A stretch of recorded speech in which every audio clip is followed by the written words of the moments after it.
Bonjour et bienvenue à cette présentation proposée par Forcat Group au sujet de la fabrication additive.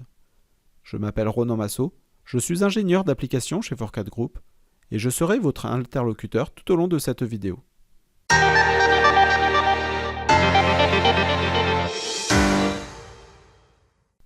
Tout d'abord, voici l'agenda. Cette présentation se déroulera en deux parties. Dans la première partie, nous parlerons de ce qu'est la fabrication additive en général, de ses bénéfices et de ses impacts sur le processus de conception. Puis dans une seconde partie, nous verrons quelles sont les solutions développées par PTC pour aider les concepteurs à définir les pièces qui seront destinées à la fabrication additive. Alors, je vais commencer cette présentation par une définition sur ce que l'on entend par la fabrication additive. La fabrication additive est un processus de fabrication qui, en opposition au processus de fabrication standard, comme enlèvement de matière par usinage, on vient consolider une pièce physique par ajout de matière, et cette consolidation se fait en général couche par couche. Il existe un certain nombre de technologies disponibles, globalement rangées dans deux grandes familles de techniques d'impression 3D. Il y a ce que l'on appelle d'abord le Bed-Based Material et le Feeder-Based Material. Dans le premier cas, la matière est déjà présente et elle est solidifiée soit par polymérisation, soit par fusion et refroidissement. Nous retrouvons dans cette technologie par exemple la stéréolithographie, ou encore le SLS et le SLM, avec dans l'ordre le SLS pour le frittage de poudre pour le plastique et le SLM pour les métaux. Dans le deuxième cas, nous avons le feeder-based, où la matière est apportée en même temps qu'elle est solidifiée. Une des techniques les plus connues, c'est bien sûr le FDM, soit le dépôt de fil. La technique consiste à fusionner un fil, en général de matériaux plastiques. La pièce est ainsi consolidée couche par couche, avec une solidification par refroidissement. Nous retrouvons également les techniques polyjet, où cette fois-ci, une résine est déposée et polymérisée au moment de son application, qui permet d'avoir facilement une pièce avec plusieurs couleurs par exemple. Nous avons aussi dans cette famille le laser déposition, une technique qui consiste à projeter de la matière en poudre, de métal en général, et qui est aussitôt fusionnée par un laser. Donc nous venons de voir différentes techniques, qui vont chacune avoir un impact sur le processus de fabrication. Commençons par voir quels vont être les bénéfices liés à la fabrication additive. D'une manière générale, l'impression 3D aura plusieurs avantages, à commencer par le coût dans certains cas. Sur des petites ou moyennes séries, nous pouvons par exemple éviter la fabrication d'un outillage en substituant un procédé d'injection plastique par de l'impression 3D. Cette technologie nous permet aussi d'obtenir des pièces plus complexes que ce que l'on faisait auparavant, avec moins de contraintes de fabrication, ou plutôt des contraintes de fabrication différentes. Et cet avantage en amène un autre, c'est-à-dire que l'on peut mieux exploiter les résultats d'optimisation topologique. Un autre gain, c'est le gain de poids. C'est même une des principales raisons pour lesquelles l'impression 3D est employée. Le gain de poids est apporté grâce à l'optimisation topologique, qui peut être directement imprimée, donc fabriquée, ainsi que la possibilité de réaliser des pièces creuses, probablement garnies d'un treillis, afin de conserver une rigidité. Un autre avantage très important, qui est souvent un élément déclencheur pour que les industriels utilisent cette technologie, c'est l'intégration de fonctions. Le but étant de pouvoir combiner plusieurs fonctions dans une seule pièce, ou combiner plusieurs pièces dans une seule, afin de simplifier et fiabiliser les processus d'assemblage et ainsi réduire les coûts. Un exemple typique serait de combiner les durites de refroidissement dans un carter. Autre avantage, c'est la personnalisation. On est capable, sans coût supplémentaire, de personnaliser les pièces très facilement, par rapport à un client par exemple, comme l'ajout d'un logo, d'une gravure spécifique. En termes de conformité environnementale, l'impression 3D est aussi intéressante, puisqu'elle permet de recycler la majorité des matières utilisées, dans le cas de poudre, et dans le cas du dépôt, on utilise uniquement la matière nécessaire pour constituer la pièce, donc pas de gaspillage. Un autre point intéressant, c'est la stratégie pour les pièces de rechange, qui peut être différente. On commence à voir des stratégies d'entreprise qui envisagent une fabrication locale à la demande, vraiment en cas de besoin, plutôt qu'une fabrication anticipée avec une distribution et une gestion des stocks. Donc voilà pour les avantages. Alors maintenant, qu'est-ce que la technologie implique pour un concepteur ? Tout d'abord, les nouvelles possibilités de fabrication. Donc il va pouvoir faire par exemple des pièces creuses avec des cavités internes Il va pouvoir faire des allègements en utilisant des treillis 3D ou des treillis 2D comme des nids d'abeilles. Il va pouvoir faire des formes organiques, on parle de biomimétisme, et il va pouvoir plus facilement exploiter des résultats d'optimisation topologique pour pouvoir justement les fabriquer. Tout cela impose des nouvelles contraintes et des nouvelles règles de conception, sauf peut-être la technologie SLS pour laquelle il y a très peu de contraintes.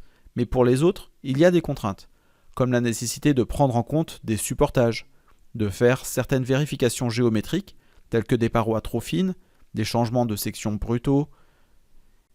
Et également, il faut être capable de se lier à l'imprimante ou au service d'impression. Ce que l'on constate sur le terrain, c'est que les concepteurs sont souvent un peu perturbés, désorientés par rapport à ces nouvelles règles, qui ne sont pas évidentes à intégrer et encore mal connues. Ensuite, on se rend compte que les outils de modélisation existants en CAO ne permettent pas de générer des géométries complexes. Là, je parle particulièrement des treillis 2D ou 3D. Et d'autre part, même si on y arrivait, la validation par le calcul ne serait pas non plus évidente. Car une pièce avec un treillis 3D assez dense rendrait le calcul de structure très long et compliqué. Ce que l'on constate aussi, c'est que l'optimisation topologique vient prendre de plus en plus d'importance puisque l'on arrive de plus en plus facilement à exploiter les résultats. Donc venons-en aux solutions. Qu'est-ce que PTC a fait sur Creo 4 pour aider les concepteurs à travailler sur ce genre de pièces? Eh bien, nous allons aborder 5 sujets. Le premier étant les outils de modélisation de structures allégées qui sont intégrés dans Creo 4, les outils de simulation sur ces mêmes structures, les outils d'optimisation topologique et des outils de vérification de l'imprimabilité, puis une connectivité à certaines imprimantes et à certains services d'impression. Donc, nous allons commencer par la modélisation des structures allégées. Alors, avant de parler des fonctionnalités, si nous regardons un processus typique de conception d'une pièce dans laquelle nous allons faire des allègements avec des structures allégées, nous observons qu'il y a d'abord une phase de création CAO, puis une phase d'allègement, où nous définissons les structures en considérant que nous sommes capables de les faire. Ensuite, nous allons chercher à qualifier mécaniquement le comportement de sa pièce par une analyse de calcul de structure. Nous ferons certainement des modifications qui nécessiteront de relancer le calcul pour valider la mise à jour, jusqu'à obtenir un résultat optimisé. Nous passerons donc probablement par plusieurs boucles de modification avant l'obtention du résultat souhaité. Et c'est qu'une fois que nous aurons fait cela, que nous pourrons positionner la pièce dans une cellule d'impression et essayer d'anticiper les problématiques potentielles dues au supportage, dues à la finesse de certaines géométries, etc. Et c'est seulement après toutes ces opérations que nous pourrons passer à la phase d'impression. Ce que nous avons constaté, c'est que le domaine de la CAO s'arrête à la première phase, c'est-à-dire à la conception d'une pièce massive.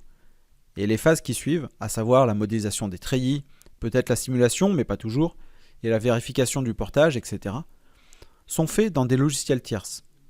Donc la CAO s'arrête à la modélisation d'une pièce assez basique, et derrière, notamment les treillis, sont faits par des outils qui sont plutôt généralement destinés à la préparation de l'impression. Cette rupture pose un souci puisque la responsabilité du concepteur de la pièce, qui inclut bien sûr le comportement mécanique de la pièce, dépend fortement des treillis. Du coup, cette responsabilité n'est plus vraiment au bureau d'études. Le concepteur ne la maîtrise pas. Donc, ce que PTC a voulu faire, en partant de ce constat, c'est de se dire, aujourd'hui, le domaine de la CAO s'arrête plutôt à la modélisation simple, avec des structures allégées qui sont faites dans d'autres logiciels. Eh bien, nous souhaiterions que tout cela se fasse dans la CAO. Et la logique est la même avec l'optimisation topologique. Plutôt que de passer dans un autre outil, nous voudrions faire l'optimisation topologique directement dans la CAO. Et donc en termes de fonctionnalité, des outils de création automatique de structures allégées ont été développés. Commençons par les formes 2D+. Ce sont des formes extrudées, avec toutes sortes de géométries, comme des carrés, des triangles. Ces formes sont entièrement paramétriques. Il y a de nombreuses options, comme l'ajout de trous pour évacuer la poudre, par exemple. Ensuite, il y a les formes de treillis 3D, cette fois-ci. Nous apercevons des cellules de formes différentes, rectangulaires, triangulaires, hexagonales ou octogonales, qui sont entièrement paramétrées en termes de dimensions, mais nous pouvons aussi jouer sur la présence de la sphère à l'intersection des branches, sur le type de section, sur le profil de la section, sur la présence ou non de branches. Tout est paramétrable afin de définir vraiment la cellule souhaitée. Creo 4 adresse également la problématique des performances, sachant que lorsque nous avons des treillis de forte densité, il devient compliqué de les modéliser en géométrie exacte. Donc, nous avons un mode de représentation simplifié qui permet d'avoir une surface moyenne pour les nids, pour les treillis 2D, et en filaire avec les trajectoires des branches pour les treillis 3D. Et ce mode de représentation simplifié va conditionner la manière dont on va les valider par la suite par le calcul. Nous savons aussi gérer le mode de propagation du treillis dans la pièce, comme sur cet exemple, avec une cellule de type rectangulaire, propagée de manière linéaire, de type chevron ou encore radial. Si je vous illustre cela dans Creo, constatez cette pièce dans laquelle il y a une ouverture, que nous allons sélectionner pour la combler par un treillis. Faisons-le avec le type 2D,5 pour commencer. Ce premier aperçu permet de comprendre la philosophie de la fonction. Nous définissons une cellule qui sera reproduite dans l'ensemble des surfaces sélectionnées. Donc ensuite, je vais vous présenter un certain nombre d'options. Là, nous sommes passés sur une cellule triangulaire. Nous pouvons ajouter des rayons sur la forme pour faciliter la fabrication par exemple. Je souhaite également épaissir la forme et nous constatons immédiatement le résultat avec l'aperçu. Si je décide de passer en mode radial, j'accède à d'autres paramètres, d'autres réglages, comme le pas que nous observons ici. La propagation par chevron propose lui aussi d'autres caractéristiques, comme un angle de biais, si nous voulons obtenir un treillis inversé l'un contre l'autre. Revenons à un mode de propagation standard, et choisissons une forme initiale hexagonale. Sur cet exemple, je vais rajouter des ouvertures sur les parois du nid, et constater que l'oblong est personnalisable. Donc, dès que nous activons une option, nous ajoutons un paramètre éditable. Ce qui fait qu'avec cette fonction, vous avez énormément de variables qui vont vous permettre d'obtenir la cellule souhaitée. Sachez aussi qu'il est possible de faire la propagation à partir d'un repère utilisateur, ce qui peut être très intéressant pour un treillis radial. Si nous convertissons cette géométrie en représentation simplifiée, observez le résultat. Nous n'avons plus qu'une surface qui dessine le treillis. Et cette forme est tout de même exploitable en simulation. Nous le verrons plus tard.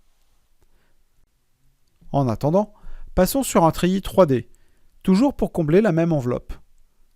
Basé sur le même principe, nous avons cette fois un ensemble de branches croisées, qui peut évoluer de façon radiale, en chevron ou en standard, et constater que les dimensions peuvent être modifiées soit à la volée dans la fenêtre graphique, soit depuis les menus. Dans cet onglet, remarquez que nous avons un contrôle total de la cellule qui va permettre de modifier une dimension et d'inclure ou d'exclure des branches. C'est très pratique lorsque l'on gère des treillis volumineux et que l'on cherche à éviter des problématiques de supportage. Autre contrôle accessible, c'est celui de la poutre. Nous pouvons choisir entre 3 profils de poutre. Vous le constatez sur ce résultat d'aperçu de la fonction. Parfois, même en choisissant un profil, vous avez accès à d'autres personnalisations, comme cette poutre circulaire, parabolique ou bien droite. Tout cela n'est qu'un échantillon des configurations possibles de la cellule d'un treillis. Cherchons maintenant à le densifier. Pour cela, nous pouvons facilement jouer sur son homothétie en appliquant un facteur de 0,5 afin de réduire ses dimensions par 2. Ici, nous apercevons des branches qui ne sont pas rattachées à de la géométrie. Celles-ci sont inutiles et pourraient détériorer la pièce. Nous allons donc chercher à les retirer. Et pour ce faire, nous n'avons qu'à cocher cette option prévue à cet effet. Et si nous densifions encore plus ce treillis, la représentation simplifiée sera un réel gain en termes de régénération complète du modèle. Sur ce treillis 3D, constatez que la représentation est schématisée par une fibre neutre de chaque branche. Il est aussi possible de contrôler la variabilité des treillis, afin de densifier des zones. À partir d'un treillis de base, qui a une dimension particulière, surtout au niveau de la section, on a, admettons, un diamètre de 2, nous sommes capables de dire que le long d'une surface, nous souhaiterions un diamètre de 4, et que l'on revienne progressivement au diamètre de 2 sur une distance de 20, 30 mm, etc. De cette manière, nous pourrons renforcer des zones d'une pièce. Si je reviens sur mon modèle de tout à l'heure, je vais pouvoir redéfinir ce treillis afin de rajouter une zone plus dense. Notons d'abord le diamètre de la section des branches, puis, par sélection de surface, nous allons rapidement définir la zone à renforcer. Si nous visualisons les paramètres de base, constatez la section de 10 qui régresse jusqu'au diamètre de ma section sur une distance de 50 par rapport à la surface. Appliquons des paramètres adaptés et remarquez la simplicité à modéliser des treillis variables avec Creo paramétrique. Sachez aussi que nous ne sommes pas limités en nombre de zones denses, et si notre conception nécessite un renfort proche de ce deuxième trou, nous l'ajoutons de la même sorte. Voilà, vous venez de voir comment on peut gérer la modélisation des treillis depuis Creo paramétrique, et vous avez pu constater que l'on a un contrôle complet sur son traitement. Alors maintenant, voyons ce que nous pouvons proposer en termes de simulation avec PTC Creo. Il y a deux approches pour la simulation. D'abord, ce qui est détaillé à gauche ici concerne le travail sur la géométrie exacte. Comprenez par là que nous avons modélisé les treillis et que le modèle est solide, de façon à tirer parti du mailleur géométrique de Creo Simulate, qui n'approxime pas la géométrie, et ça c'est un atout. Nous procédons selon cette méthode lorsque le treillis n'est pas trop dense, pour faire un calcul en géométrie exacte et obtenir une meilleure prise en compte des singularités géométriques. Dans le cas d'un treillis très dense, nous avons intérêt à passer avec une approche idéalisée, c'est-à-dire que nous utilisons la représentation simplifiée pour ce qui est de la modélisation, et tout ce qui est en treillis 3D sera traité en poutre, et ce qui est en treillis 2D sera considéré comme élément coque. Donc là, je pars sur un élément avec un treillis 3D, sur lequel il y a des arrondis au niveau des jonctions entre la sphère et les branches. Passons dans Creo Simulate, qui est entièrement intégré à Creo paramétrique, où nous voyons qu'il y a un cas de charge qui a été défini. Et si nous observons le maillage, nous pouvons constater qu'il a été fait de manière géométrique, c'est-à-dire qu'il respecte les géométries, entre autres les arrondis que l'on vient de visualiser. Lançons une analyse statique dans notre cas. Une analyse qui va utiliser tous les paramètres de charge, de contrainte, ainsi que la matière attribuée, pour nous donner un résultat que l'on visualisera au travers ces trois fenêtres. Ce qui est intéressant ici, c'est de se rendre compte que le résultat montre avec précision les zones critiques sur la pièce et nous permet de cibler quelle branche du treillis il faudra retravailler pour réduire les déformations. Le fait que Creo Simulate puisse analyser les treillis permet vraiment au concepteur de bien dimensionner sa pièce et surtout de valider la conception de son produit. Faisons l'exercice avec un treillis plus dense. Donc là, je vais diviser par 2 la taille de la cellule du treillis, et dans ce cas, nous avons intérêt à passer la fonction en représentation simplifiée. Du fait de cette représentation simplifiée, quand on passe en analyse de structure, nous voyons que le treillis est traité en idéalisation, c'est-à-dire que nous avons des éléments poutres, puis des éléments masques pour symboliser les sphères. Par contre, la partie externe de la pièce est en bleu pour indiquer que c'est un maillage solide.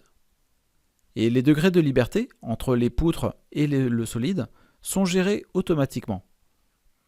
Donc il nous suffit de relancer l'analyse, celle-ci est en général encore plus rapide.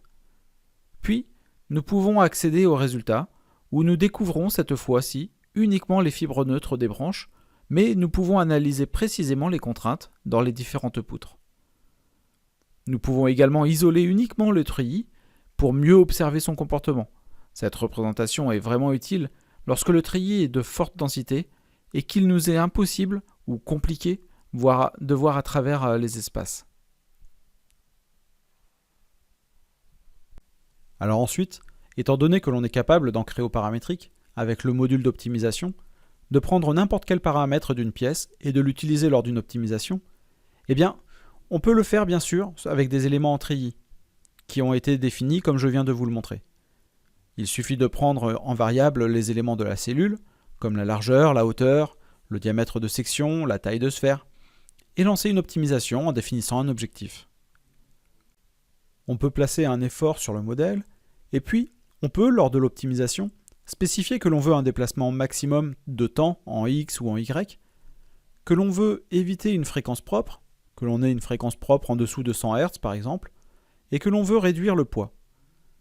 Donc, on peut lancer une optimisation et on va obtenir un résultat qui va modifier le treillis et l'adapter en densifiant ou en relâchant certaines zones pour respecter le cahier des charges que l'on aura précisé.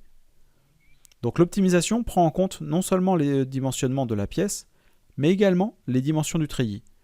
Donc ça, c'est une approche purement paramétrique de l'optimisation. Après, il y a l'optimisation topologique qui fonctionne différemment. Donc l'optimisation topologique, justement, présente deux solutions. La solution avec Creo 4 aujourd'hui, qui fonctionne avec une solution partenaire qui est connectée à Creo paramétrique. Et en Creo 5, qui arrive au mois de mars, nous aurons une solution complètement intégrée. Pour expliquer le principe de l'optimisation topologique déjà, l'idée est de partir d'une pièce qui contient un volume d'encombrement à respecter. Nous définissons des conditions de limite, un type d'analyse avec un objectif, puis le système va enlever la matière qui contribue moins à l'objectif que nous nous sommes fixés. Le résultat final est souvent un fichier STL, que l'on peut récupérer dans la CAO, et derrière, on a une problématique de reconstruction géométrique. Concrètement, ce qui se présente actuellement avec Creo 4, c'est que nous définissons la géométrie dans Creo paramétrique, on place les cas de charge dans Creo Simulate, on passe dans l'application partenaire pour définir l'analyse d'optimisation, on récupère le résultat dans Creo paramétrique et on reconstruit la géométrie avec des fonctions de style qui consistent, à partir de primitives que l'on vient déformer, connecter entre elles, de recréer la géométrie avec une très bonne qualité géométrique ainsi qu'une continuité en courbure par défaut sur l'ensemble des formes. Donc ça, c'est ce qui existe aujourd'hui. Et dans Creo 5, qui arrive très bientôt, l'approche est différente, puisque nous aurons accès à une solution entièrement intégrée qui permet d'avoir en sortie une géométrie reconstruite en automatique avec l'outil de style libre, de sorte d'obtenir une géométrie de parfaite qualité et facilement éditable. Nous aurons l'occasion d'en parler plus en détail très prochainement. Bien. Ensuite, en ce qui concerne la préparation à l'impression, ce que l'on peut faire avec Creo paramétrique, c'est d'abord de définir des imprimantes par défaut, avec des tailles de cellules d'impression. On peut positionner les pièces précisément, on a la possibilité de les placer avec des contraintes d'assemblage, faire des répétitions automatiques, et depuis Creo 4, on a la possibilité de faire de l'imbrication 3D, qui est utile pour certaines technologies d'impression, surtout pour les frottages de poudre, où on cherche à optimiser le volume d'impression de la machine. Ensuite, on a des outils de contrôle qui permettent de visualiser les zones qui devront être supportées par rapport aux angles d'impression que l'on aura spécifiés, et aussi de les isoler graphiquement. Donc ça, c'est important de le savoir puisque ça influe forcément sur la conception. Ce sont les zones sur lesquelles il y aura certainement du post-traitement. Donc c'est un outil qui permet de faire un premier niveau de vérification. On est capable également de vérifier certaines règles géométriques, typiquement des branches de treillis qui sont trop fines, des parois trop minces, des espaces trop étroits entre différentes pièces. Donc on peut configurer l'objet de vérification pour être certain de ne pas faire d'erreur au niveau de l'impression. Ensuite, au niveau des connectivités aux imprimantes, une forte connectivité a été développée avec certains types d'imprimantes, ainsi qu'avec un service d'impression en ligne qui s'appelle eMaterialize. Le premier constructeur avec lequel PTC a travaillé, c'est Stratasys. Il existe donc une forte connectivité avec certaines de leurs machines, soit un niveau de conversation fort entre la machine et Creo. Par exemple, dans le cas d'une technologie PolyJet, la machine va renvoyer les couleurs disponibles, les états de surface possibles, elle va proposer à Creo des préconisations pour orienter la pièce dans la cellule d'impression, ainsi que des informations à propos de la quantité de matière utilisée, le poids du support, etc. Aujourd'hui, sont supportées les machines PolyJet, Connex, qui utilisent Objet Studio. Et en ce qui concerne la technologie par dépôt de fil, les machines Uprint, Dimension et Fortus, qui utilisent GrabCAD Print. Et d'une manière générale, la plateforme GrabCAD s'étend de plus en plus, donc à terme, Creo supportera toutes les machines qui sont pilotées par cette plateforme. Ensuite, concernant 3D Systems, eh bien, on a un niveau d'interactivité qui est tout à fait le même. Et Creo 4 supporte aujourd'hui les machines comme les projets 1200, 2500, 2500+, 5500, qui utilise le noyau 3D Sprint encapsulé dans Creo Paramétrique. Et pour terminer, nous avons avec Creo 4 une forte connectivité avec eMaterialize, dans la mesure où, depuis le navigateur embarqué de Creo Paramétrique, on se connecte au service d'impression, on voit sa pièce qui est téléchargée, on peut faire des sections dedans, on peut choisir la matière, sa finition avec un état de surface, et on a un devis en ligne et on peut commander la pièce. Donc très pratique à utiliser. Du coup, pas besoin de faire des fichiers STL, pas besoin d'exporter la pièce, on se connecte directement depuis Creo et on a accès à la plateforme de configuration. Cette présentation est terminée, j'espère qu'elle vous aura apporté des réponses. Si toutefois il vous reste des questions au sujet de la fabrication additive, une remarque, n'hésitez pas à laisser un commentaire à cette vidéo, nous y répondrons dans les plus brefs délais. Vous pouvez également nous contacter par téléphone ou email tel qu'indiqué à l'écran, si vous souhaitez avoir plus d'informations ou obtenir une présentation plus personnalisée sur le sujet. Je vous souhaite une très bonne journée à tous et à bientôt. Forcat Group, accélérateur d'ambition.